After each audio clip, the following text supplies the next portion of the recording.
Բարև ձեզ, պարոն Թաթոյան։ Շնորհակալ եմ, որ հրավերս ընդունեցիք քննարկման։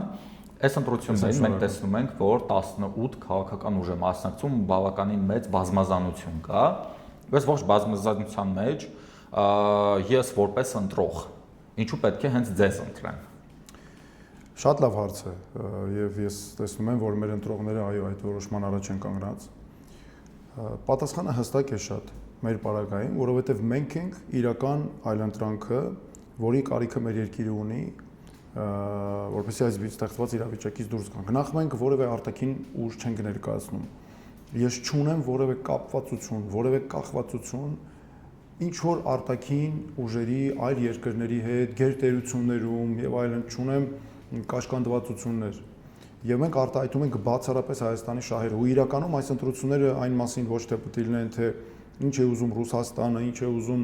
Ադրբեջանը, որ այս իշխանությանն է աջակցում, Բրյուսելը կամ Վաշինգտոնը, այլ ինչ է ուզում Երևանը, Կապանը, Վանաձորը, Մարտունին, Գյումրին, մեր մյուս քաղաքներն ու գյուղերը։ Եվ կարևոր է նաև հետևյալը, մենք այնպես պետք է անենք, որ իմ պատկերացումը իջեցնենք կախվածությունը Ռուսաստանից, գնանք դեպի Ամերիկայի Միացյալ Նահանգներ, եվրոպական երկրներ, ժամանակակից աշխարհի պետություններ եւ զուգահեռ այնպես աշխատենք, որ ոչ Ռուսաստանը, ոչ Իրանը չտեսնեն դրա մեջ սպառնալիք իրենց շահերի դեմ, հակառակը տեսնեն իրենց շահերը եւ մենք դառնանք ոչ թե հակադրությունների, այլ համագործակցության կետ եւ իսկապես ապրենք խաղաղ ու մենք զարգացնենք մեր ազգային ինքնությունը եւ ի վերջո այս նախկին ներկա վանդակից որպեսի դուրս գանք, այս արատավոր շղթան կտրենք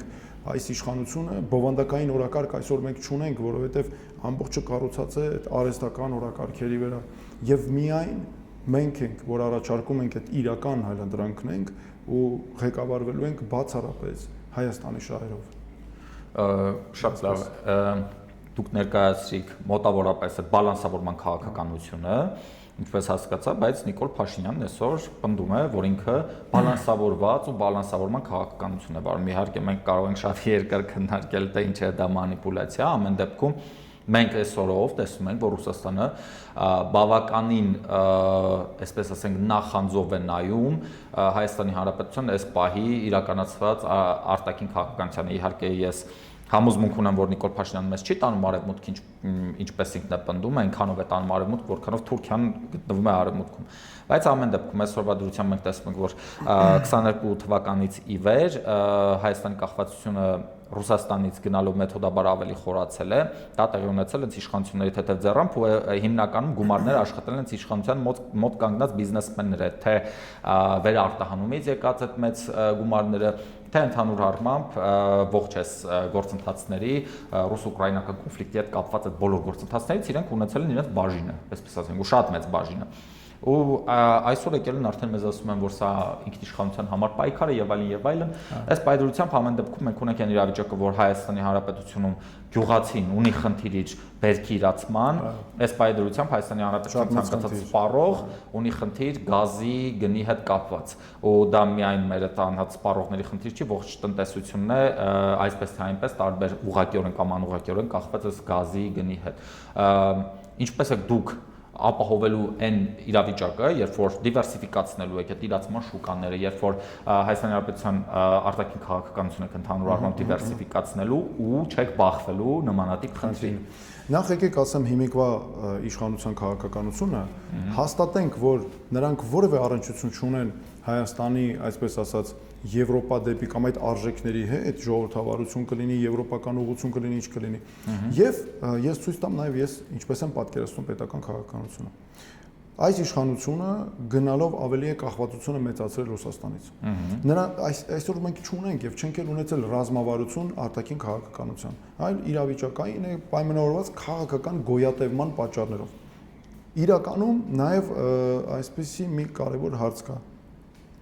Իմ կարծիքով նախ այս իշխանությունը ավելի խորացել ասեցի կախվածությունը եւ վառ ապացույցներն են մեր այսօրվա տնտեսական վիճակը, որ տեսեք Ռուսաստանը սանկցիաներ է կիրառել եւ ամբողջությամբ կոլապսի է կարող է ենթարկել մեր տնտեսությունը։ Իշխանությունը իմացել է դու 8 տարի իշխանության լինես, իմանաս որ այսենց զգայուն կետեր կան, ցավոտ կետեր կան քո տնտեսության մեջ ու դու քայլեր չձեռնարկես, որ նվազեցնես կախվածությունը։ Ռուսաստանը ինձ համար ակնհայտ է, մեզ չի դիտում որպես հավասար գործընկեր։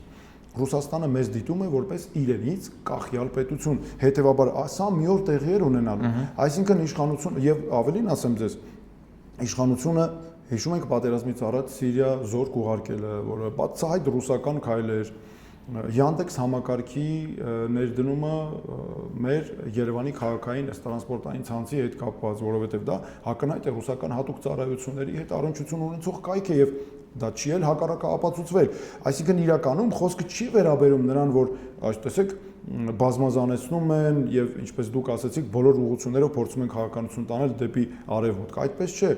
Նրանք սա կոնկրետ իրավիճակային լուծում է եւ ցույց են տալիս այս փաստերը։ Ես ինչպես եմ պատկերացնում, նվազեցնել կամ ինչպես կանեմ, նվազեցնել կախվածությունը Ռուսաստանից, ինչպես արդեն ասացի, եւ անպայման ամեն ինչ անել, որ դու զարգացնես քո հարաբերությունները ժամանակակից պահանջներին համապատասխան, կլինի ԱՄՆ, եվրոպական երկրներ, այլ պետություններ, կարող է նաեւ Չինաստան լինել, Սինգապուր լինել եւ այլն, ամեն տեղերից բերել նաեւ քո երկիր, ուսի երկիրը զարգացնես։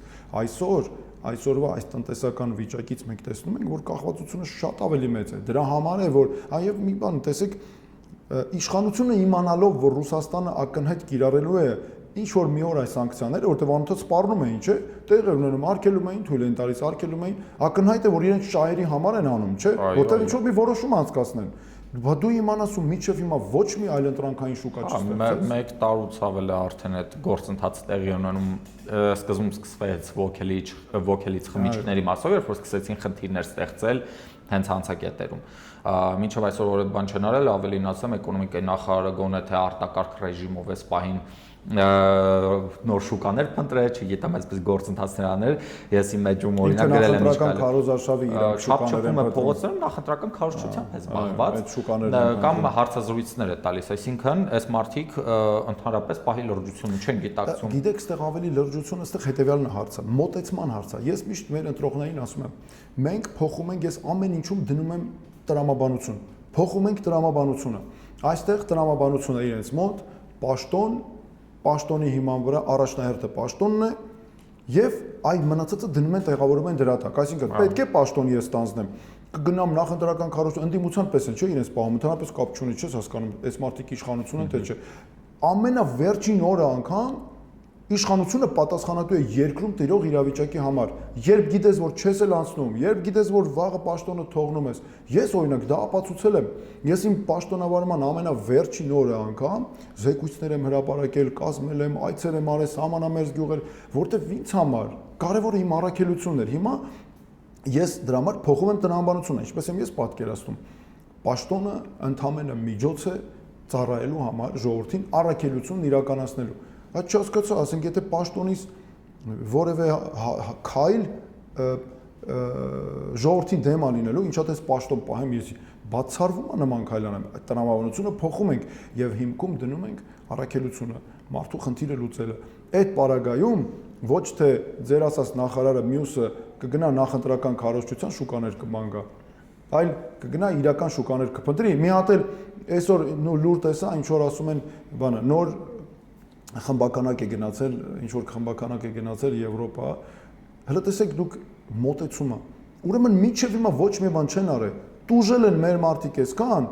ոգևորվել են, տարածում են մի հատ փոքր լուծում են տվել, այն էլ խնդրեմը լինելուց հետո, այս է կարևորը, գիտեք, ես մի կարևոր հավատում, որ խնդրեմը անհասկանալի է, բայց որևէ տեղեկություն չկա։ Նայեք, ես օրինակ ոնց եմ մտածում։ Ոչ թե պետքա, սա ասել է Կոնֆուցիոսը, հանուն արդարության ասեմ, ես այդ խոսքը շատ եմ սիրում, որ ոչ թե պետք է դու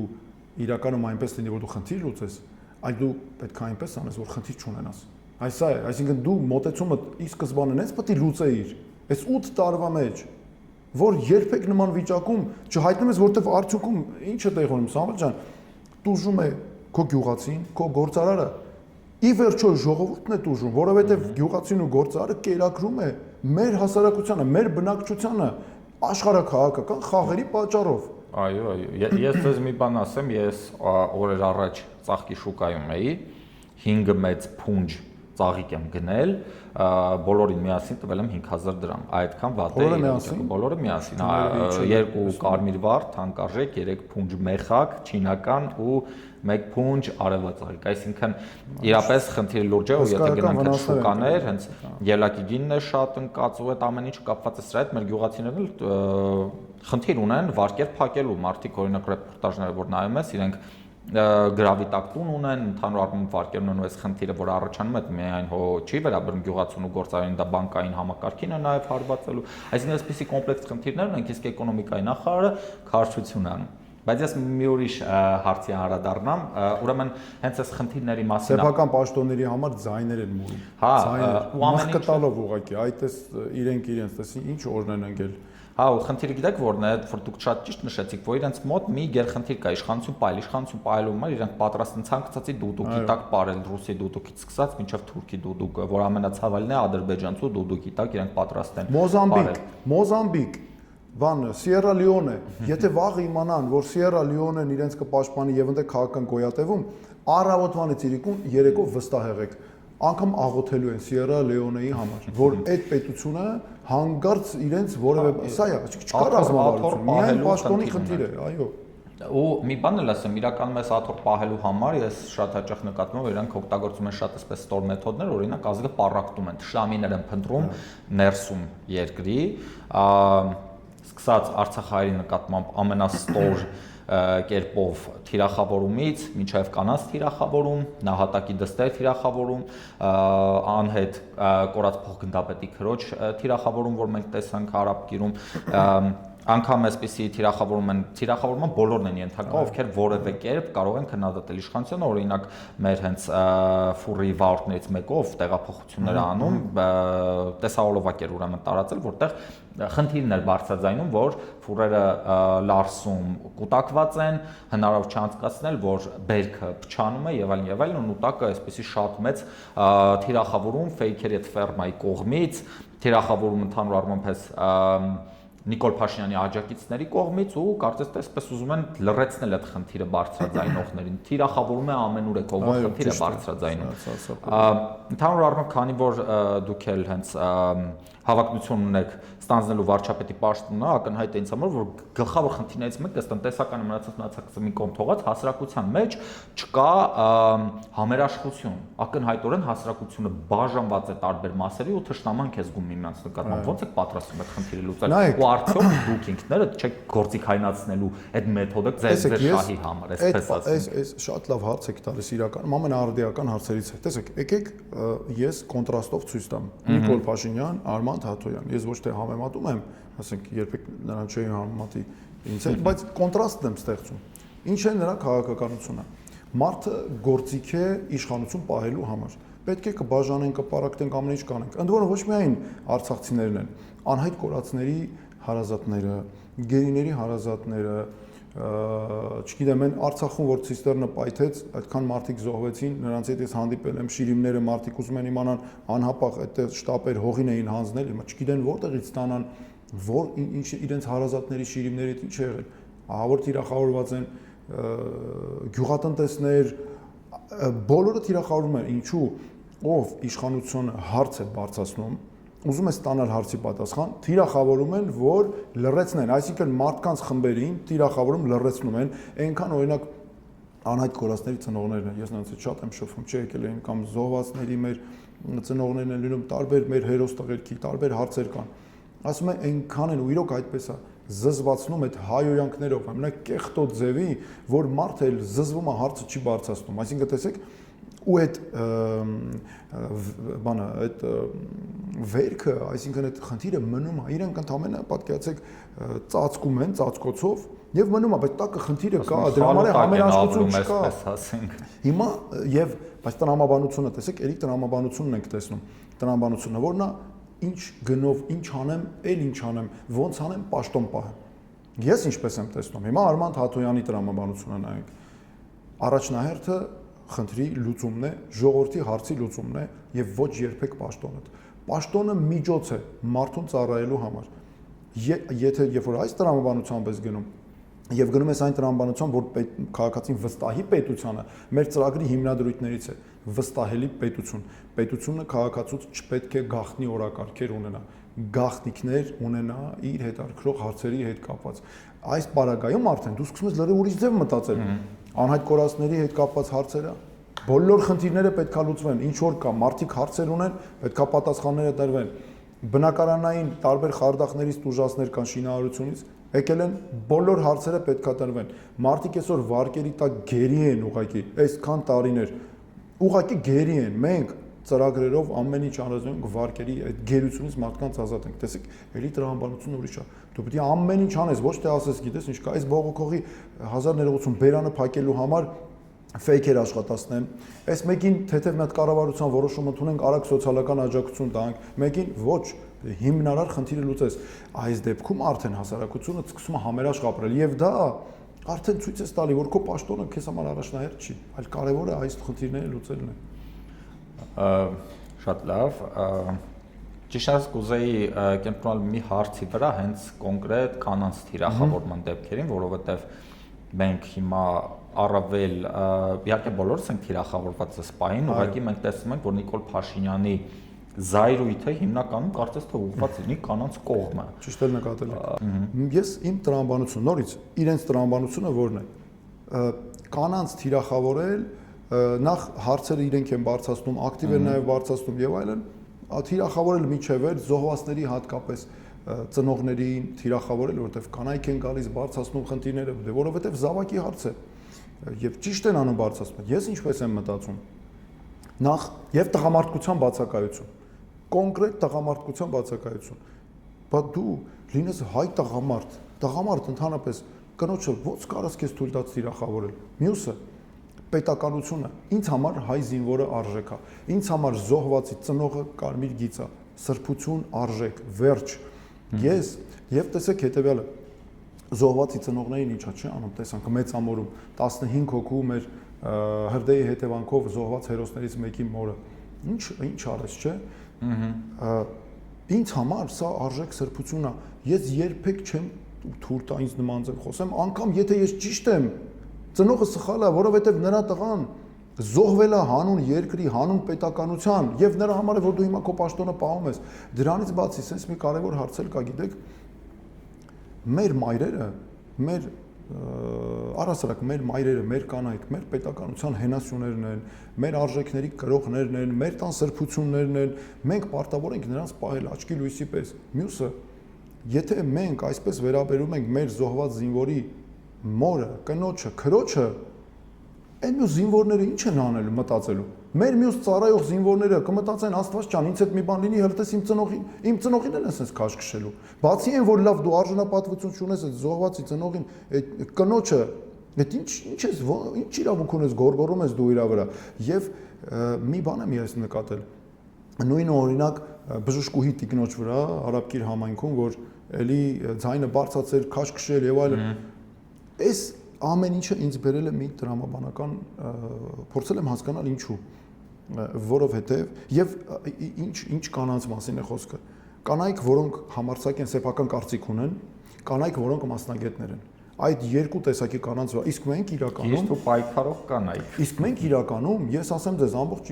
մասնագիտական կյանքս նաեւ նվիրել եմ կանանց իրավունքների պաշտպանությանը, շատ լավ տիրապետում եմ այդ կարծրատիպային հարցերը, որ կան։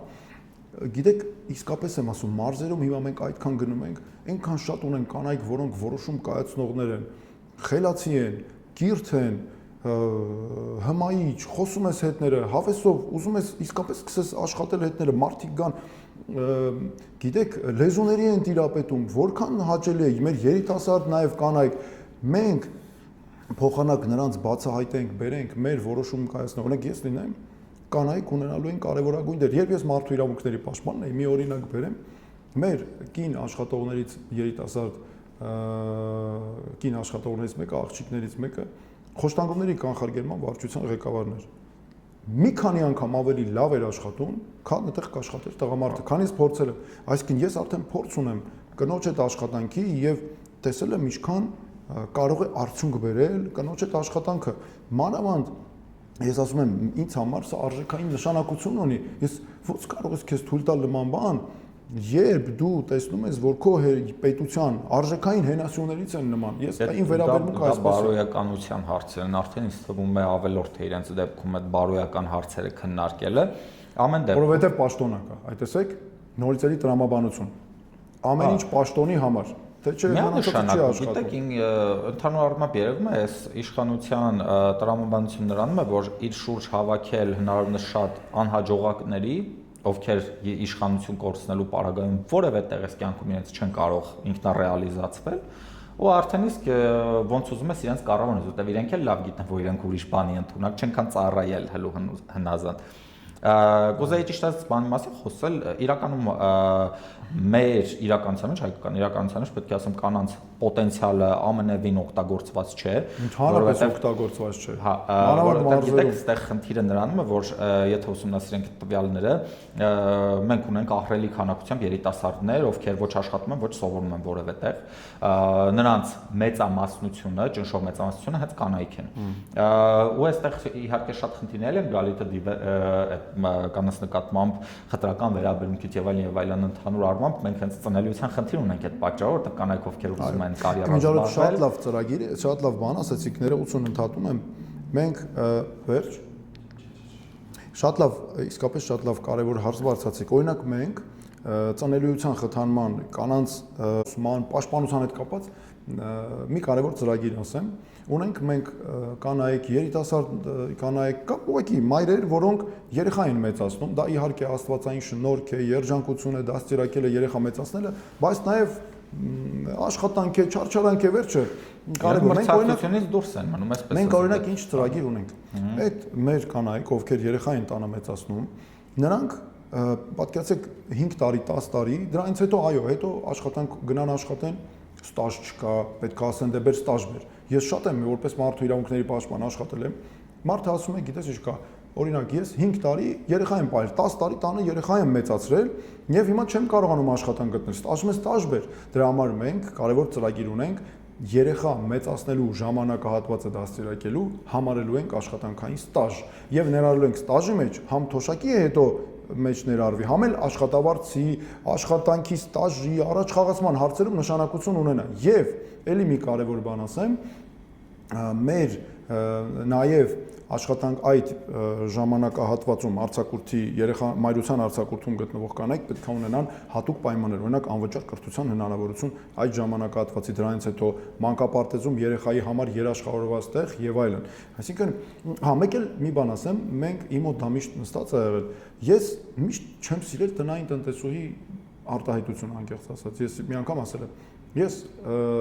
լինեմ, մենք լինենք իշխանության, ես պատասխանատուն ես լինեմ, ես ամեն ինչ կանեմ, որ այդ բառը կամաց դուրս գա մեր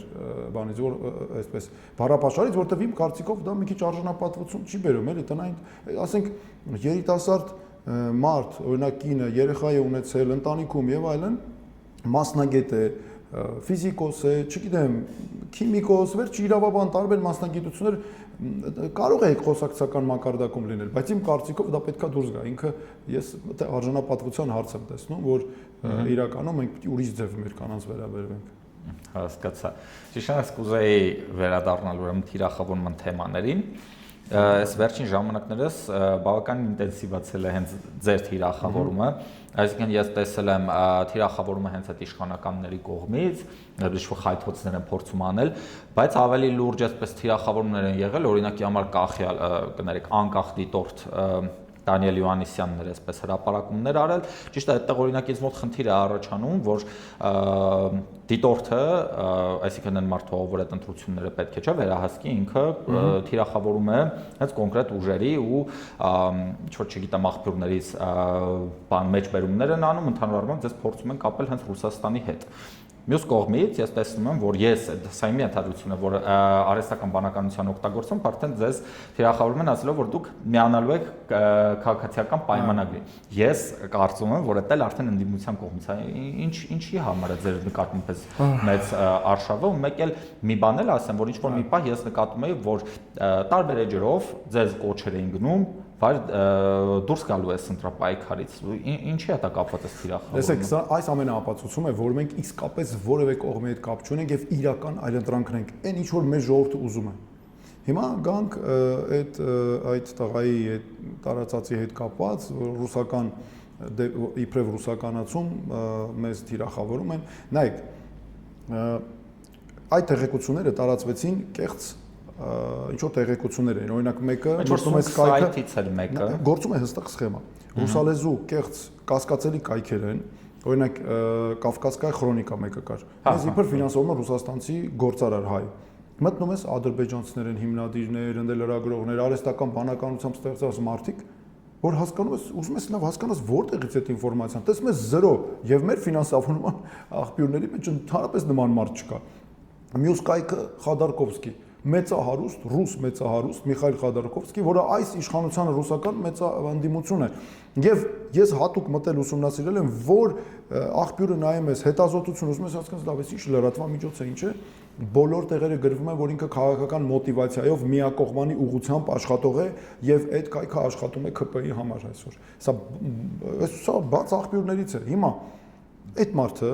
վերցնում այս կեղծ տեղեկությունները առանց մեր հետ ճշտելու մեզ հետ, մի հատ հարցնի գոնե, հարցում ուղարկեն, հասկանանք, որպես առանց դիտորդի անուն տալու, սա հատուկ է։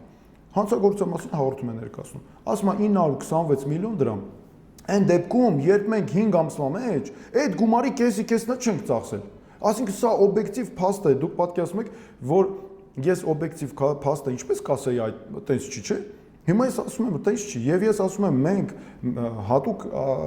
մեր քաղաքացիների համար եմ ես ասում։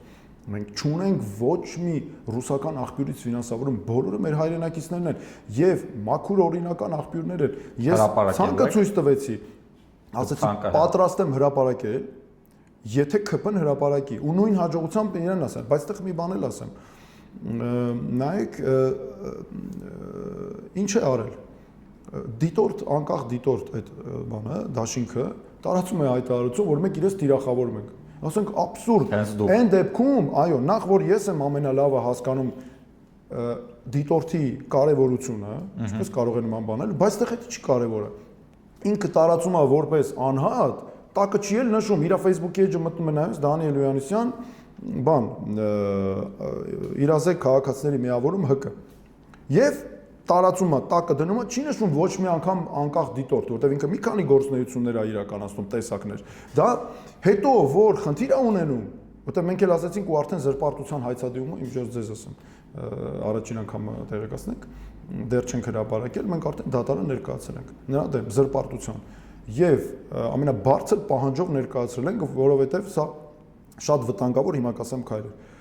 Հիմա խնդիր է ունենում, որ մենք իրավական շատ խիստ քայլեր ենք ձեռնարկել, ասում եմ անկախ դիտորդին թիրախավորում ես։ Դու այ մարդ տարածել ես անկախ դիտորդով այդ քո հայտարարությունը։ Ոչ, դու անհատ ես տարածել որպես ՀԿ-ի ղեկավար ես, գրեիր։ Քո անգամ քո Facebook-ի էջը մտնում նայում ես, մարդիկ գոնե մտնեն հասկանան, չեն տեսնում։ Դրա համար ես շատ խիստ ասում եմ հիմա էլ ոչ մեկի չեմ թույլ տալու, որպեսզի որևէ մեկը իմ անվան, հեղինակության, անցած ճանապարհի հետ խաղա։ Մի հատ էլ ասում եմ դիտորդի ես թիրախավորում, ես եմ էլ լուրջ եք ասում։ Իսկ սա մի հատ բան էլ մի շատ կարևոր հարց էլ կա։ Այս նախընտրական քարոզչության ժամանակահատվածն է, ամենապատասխանատու ժամանակահատվածն է, որը զրպարտության բոլոր հարցերով օրենսդրությամբ էլ իրավական մեխանիզմներով ով որ տարածում է այդ ինֆորմացիան, պետքա 10 անգամ ճշտի, պետքա հասկանա, հավաստիանա, ճշտի, աղբյուրները նոր տարածի, որտեղ պատճառող վնասը մեզ ահռելի է եւ մի բան էլ կա, մենք այսօր որոշում ենք մեր պետականության ճակատագիրը, բարդագույն ընտրություններ են, պատմական նշանակությամբ, սա ավելի է պարտադրում, որ պատշաճ ջանասիրությամբ ամեն ինչ անեն ճշտեն, այսինքն բոլոր իրավական մեխանիզմներով մեր դեմ իրականացվողը բացարձակ ապօրինի է եւ սրա համար մենք քայլերը բոլոր ձեռնարկելու ենք ու անելու ենք շատ խիստ, որովհետեւ միանշանակ բոլոր հիմքերը ունենք այստեղ։ Աներեցեք մի բան էլ ասեմ, եթե մենք ռուսական լինեինք, ես կասեի Ռուսաստանը, ուղղակի մեջ պիտի մարդու տեղավոր ես էլի, կասեի որ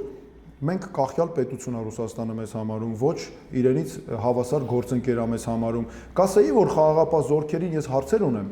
որ մեր հայրենակիցները Արցախ են գնացել ձեր հույսով։ Այդ ինչ եղավ որ չպաշտպանեցիք, ակնհայտ է իշխանությունների ձախողումն է, բայց ամեն դեպքում ռուսներից էլ հարց ունենք։ Ջերմուկի նկատմամբ հարձակման ժամանակ Սյունիքում 22 թվականի սեպտեմբերին Ինչի՞ չպաշտպանեցին մեզ։ Լավ ասում են, այս իշխանությունը սխալ հոդվածով է դիմել, սահմանազատում չի եղել եւ այլն, բայց մեր երկրից տարածքներ էին տանում ադրբեջանական այս զորքերը։ Ինչի՞ չպաշտպանեցիք։ Ինչն է խնդիրը։ Պետք է նստենք հասկանանք ռուսական իշխանությունների հետ։ Սա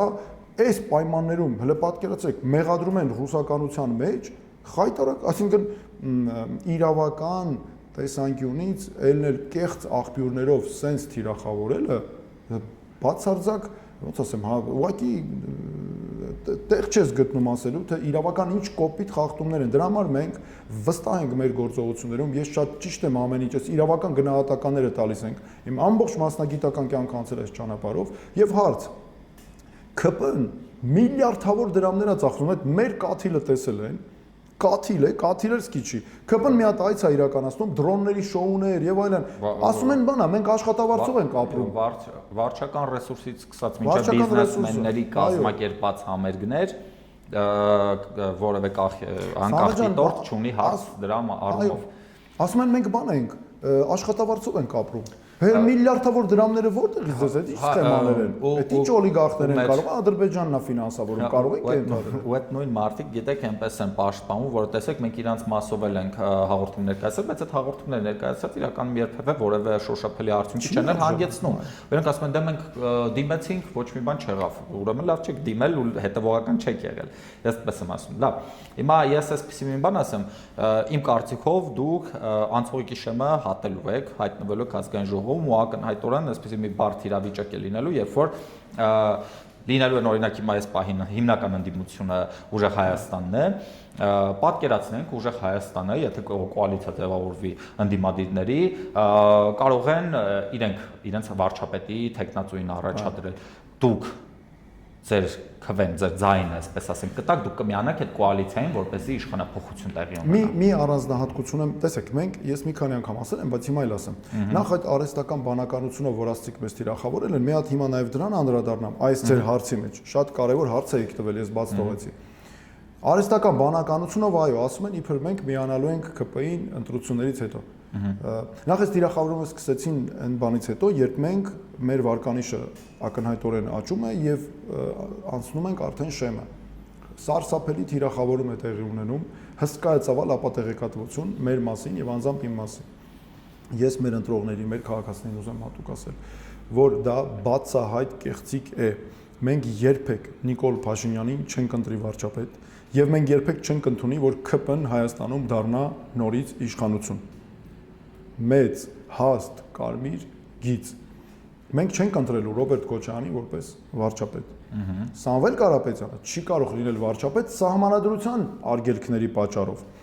Մենք առաջադրելու ենք իմ տեխնացությունը, կարծում ենք, որ իմ տեխնացությունն է, ես համոզված եմ, որ իմ տեխնացությունն է, որ իսկապես այս իրավիճակում կարող եմ ես ստանձնել պատասխանատվություն, ես վստահ եմ իմ քայլերի մեջ, վստահ եմ այն հայտի մեջ, որ ես ներկայացրել եմ, եւ ես վստահ եմ, որ ես իմ ստանձնելով պատասխանատվությունը կարող եմ իմ վրա վերցնել այդ խնդիրը եւ բոլորով լծվենք դրա լուծմանը։ Բոլորով նկատի ունեմ մեր թիմը, մյուս քաղաքական ուժերի մեջ շատ մասնագետներ կան, նրանք նույնպես տարբեր մասնագետներ ունենք, վերջը ամբողջ մեր ժողովուրդը։ Հիմա մյուս հարցը։ Մնացած հարցերը մենք քննարկելու ենք ելնելով ընտրությունների արդյունքներից եւ հիմք ընդունելով Հայաստանի անվտանգության, ազգային շահերը, անվտանգության հարցերը, տեսեք, ստե մի հատ նրբություն կա։ Կան ուժեր, որ ասում են ամենաշատ ձայներ ստացած տեխնացուն։ Ես այդպես չեմ ասում։ Ես ասում եմ տեխնացու, որի ընտրությունը համապատասխանում է ըստ իրավիճակի Հայաստանի ազգային անվտանգության ազգային շահերին եւ մեկ բան էլ ենք ասում. երբեք չի լինելու այնպես, որ մեր պատճառով իշխանափոխությունը տապալվի։ Այսինքն մենք ոչ թե բացառում ենք համագործակցությունը այն իրական ընդդիմության, որ նաև անցնում են նրանց հետ, այլ մենք այս կարմիր գծերի շուրջ, այո, բանակցելու ենք, բայց նաև ասում եմ, երբեք չի լինելու այնպես, որ մեր պատճառով տապալվի իշխանափոխությունը։ Իսկ մի հարց էլ էսպիսի տամ, քանի որ ընդդիմության մեջ հենց առաջնորդները շատ հաճախ Օրինակ Ռոբերտ Քոչարյանը որևէ դեպքում չի դիտարկում հենց գնալ ազգային ժողով, օրինակ պատկերացնենք իշխանափոխությունը չի հաջողվել, Նիկոլ Փաշինյանն է կրկին վերարտադրվել, դուք պատրաստ եք ազգային ժողով գնալ որպես падգամավոր, ստանձնել առաջնորդություն այնտեղ։ Տեսեք, ես նախ չեմ հայտարարել ինչ որ հանրապետության երկրորդ նախագահ պարոն Քոչարյանը այդպիսի հայտարարություն չեմ արել, եւ չեմ անի, բայց մենք ունենք մեր հստակ օրակարգը։ Մենք գնում ենք ամեն ինչ անելու ենք, որ Հայաստանում տեղի ունենա իշխանափոխություն։ Մենք գնում ենք այդ օրակարգով մեր քաղաքացիների մոտ եւ իմ տեխնացությամբ, մեր քաղաքական ուժի կողմից հայտարարված։ Հետագայում արդեն մենք բոլոր իրավիճակների համար քայլեր, լուծումներ ունենք։ Մենք մեր ժողովրդի հետ հիմա եւ ես իհարկե կարևոր եմ համարում այն, որ մենք հիմա ինչքան կարողանանք մեր ժողովրդի հետ քննարկելով, խոսելով վստահությունը որքան շատ լինի, այնքան ավելի մենք կարողանանք հետագայում ավելի առաջ տանել այն հարցերը, որ կան, խնդիրները եւ այլն։ Ես այսպես ասեմ, ես իմ անձնական կարծիքն ասեմ, օրինակ ես երբեք քվե չեմ տա այն ուժին, որի առաջնորդը չի գնում ազգային ժողովրդով, ես ուզում եմ այս քվեն տալ, որ ինքը գնա տեղում գործային, տեղում աշխատանքային։ Դրա համար ես իմ համարել եմ ուզում հասկանամ, դուք գնալու եք գնում ենք ազգային ժողով, այո, եւ ամեն ինչ անելու ենք, որ Հայաստանում տեղի ունենա իշխանափոխություն հանուն մեր պետականության։ Ես իմ բոլոր հնարավորություններով, մեր թիմը եւ այլն, իհարկե, ամեն ինչ դրա համար անելու ենք, մենք դրանից հետ չկան։ Ես մի վերջին հարց էլ տամ, իհարկե հիմա բոլորը խոսում են, որ պարտադիր խաղաղություն է լինելու, երաշխավորներ են փնտրում եւ այլն, իմ անձնական կարծիքով մի երաշխավոր գույություն ունի, դա հայկական բանակն է։ Ես միայն այդ երաշխավորին գիտեմ։ Մեկ էլ դիվանագիտությունը իհարկե, շատ կարեւոր է դիվանագիտությունը գրագետ։ Հիմա բայց ես այսպեսի հարց ունեմ, բայց մենք բան չենք, չէ՞, մենք համոզված չենք, որ Ալիևը օրինակ մի օր չի որոշի հարձակվել։ Օրինակ պատկերացնենք այդպիսի մի իրավիճակ, որ Ալիևը հարձակվում, դուք պատրաստ եք լինել գերագույն գլխավոր հրամանատար։ Տեսեք, նախ իհարկե Աստված ոչ անի, տեղի ունի նման բան, եւ ես ավելին ասեմ, այս օրվա իշխանության քաղաքականությունն է, որ տանում է պատերազմի։ Զիջումներ, անընդհատ, էլի ազգային ինքնության զիջումներ, մեր հողերը օկուպացված են, ռազմավարական անվտանգության օբյեկտները հսկողության տակ են եւ այլն։ Ես այլն եմ, համոզված եմ, եթե իրենք վերարտադրվեցին, պատերազմ կրկին լինելու է։ Մինչև 31 թիվը էլի պատերազմ են բերելու։ Տեսեք, իրենք վախեր են, չէ՞, մարդկանց տարածում, եւ մենք չլինենք, կլինի պատերազմ։ Հակառակը, դուք ճիշտ եք ասում, ես էլ եմ նույն կարծիքին, իրենք լինեն, կլինի պատերազմ։ Եվ այս քաղաքականությունը տանում է ամբողջը դրան։ Բայց դուք իրականում հենց հարցը իմը դրանում է, քանի որ ես ընտրում եմ այնպիսի առաջնորդ ինքս լինելով բավականին ռացիոնալ այդ հարցով իմանալով, որ Ադրբեջանն անկախատեսելի է։ Դուք պատրաստ եք լինել գերագույն գլխավոր հրամանատար։ Իհարկե, միանշանակ։ Բոլոր ես երբևէ չեմ հրաժարվել իմ որևէ պարտավորությունից։ Ես հայտ եմ ներկայացնում ստանձնելու պատասխանատու իշխանություն։ Միջևերջ պատասխան տալու համար ես երբեք մեղքը չեմ գցելու որևէ մեկի վրա։ Երբեք մեղքը չեմ գցելու իմ քաղաքացու վրա։ Հիմա գանք անվտանգությանը։ Դուք ճիշտ եք, ես այստեղ համաձայն եմ,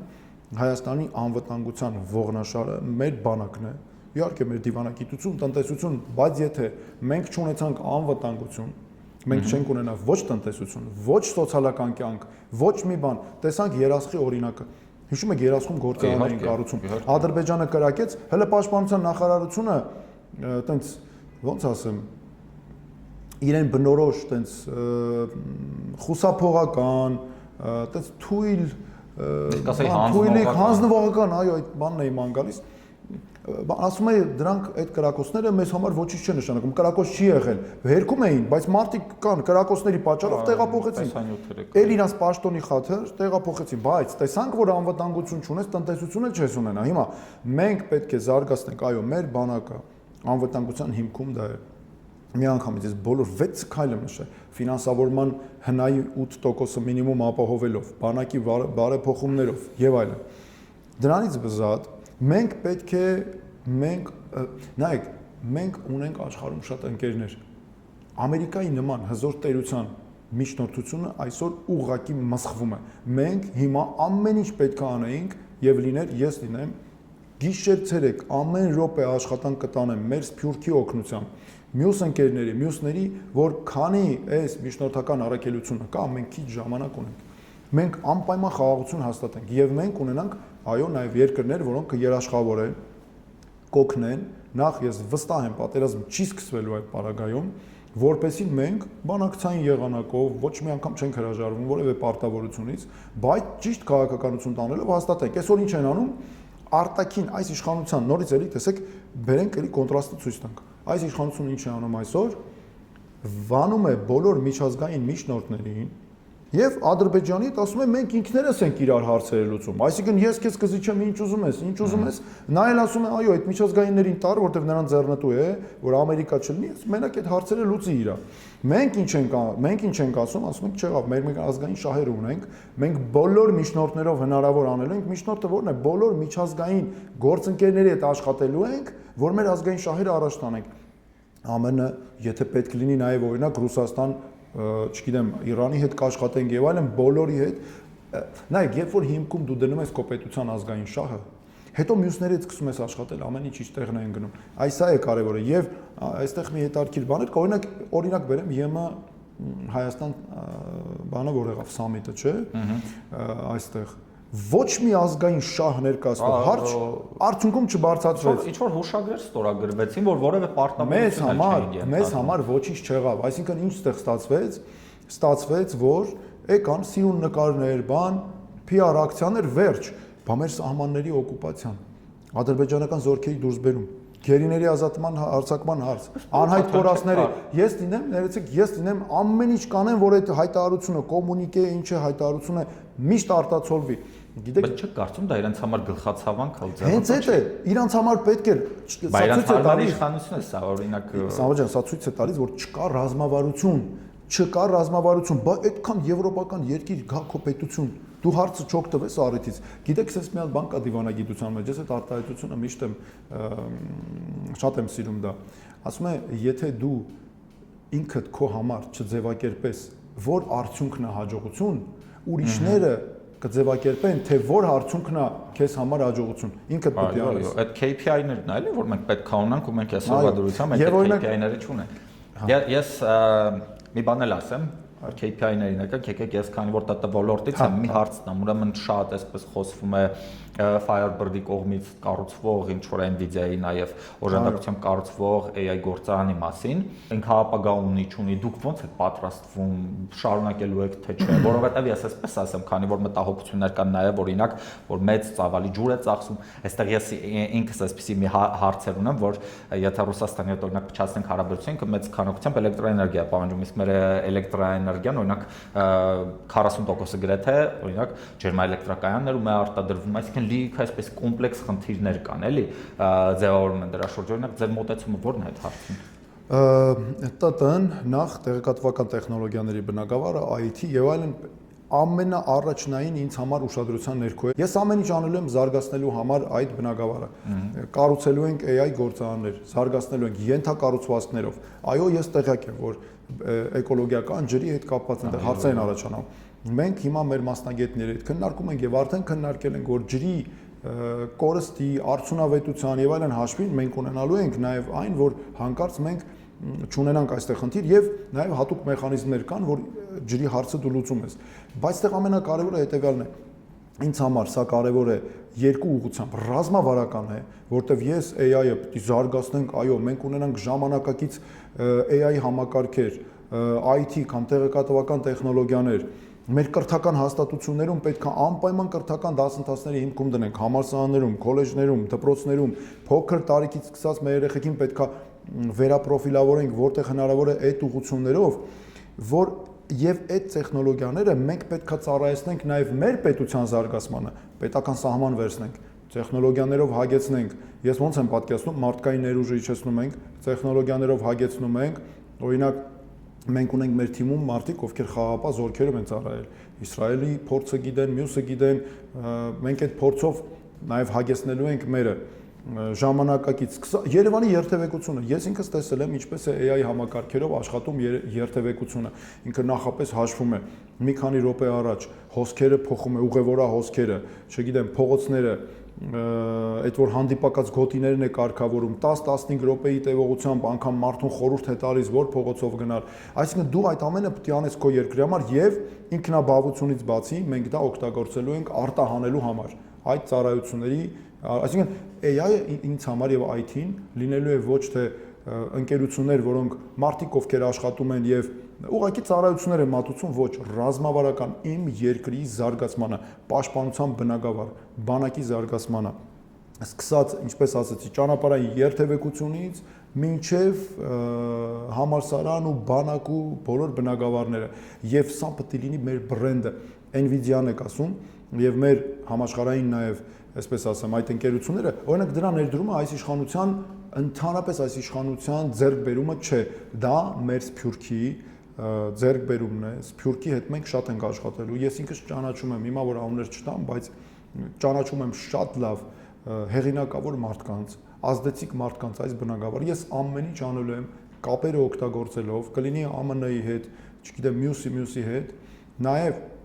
օրինակ ես ավարտել եմ այն համալսարանը, որտեղ Elon Musk-ն է ավարտել։ Մենք ընդհանուր, չգիտեմ, խմբեր կան, չեմ ասում, որ, բայց եթե դու եղար պետության իշխանություն եւ ղեկավար, այնքան հնարավորություններ կա եւ ամեն ինչ ես անելու եմ, օգտագործելու եմ, որ AI-ը եւ IT-ն լինի մեր ռազմավարական զարգացման ուղղություններից մեկը, թե քո պետության, թե արտահանելու համար նաեւ։ Շատ լավ,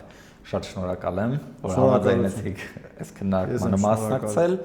Ես ձեզ մաղթում եմ հաջողություն գալիք ընտրություններում, կարծում եմ դուք կհաղթահարեք անցողի շեմը, շատ հուսամ դուք։ Շնորհակալություն, մենք էլ այդ մեծ պատասխանատվությունը, որ ժողովուրդը ձեր վրա դրել է, դուք էլ պատվով կկատարեք։ Շատ շնորհակալություն ձեր աջակցության եւ այս կարևոր հարցադրումների համար։ Հաջողություն։